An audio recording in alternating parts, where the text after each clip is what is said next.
السلام علیکم ورحمۃ اللہ وبرکاتہ۔ امید ہے میرے تمام احباب خیر و عافیت سے ہوں گے۔ اللہ سے دعا ہے کہ آپ جہاں بھی ہوں صحیح سلامت رہیں، خوش و خرم رہیں۔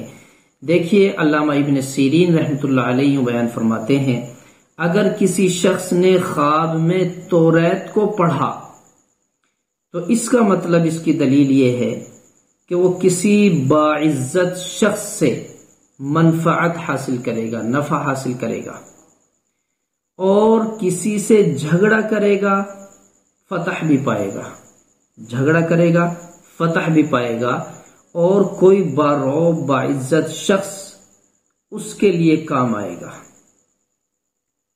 اسی طرح اگر کسی شخص نے خواب میں کسی کو توریت پڑھایا ہے، توریت کی تعلیم دی ہے، تو اس کی دلیل یہ ہے کہ وہ اس سے خیر پہنچے گی، اس سے نفع حاصل ہوگا۔ تو توریت کا پڑھنا اور پڑھانا بظاہر دین کا نفع اور دنیا کی خیر بھی ہے۔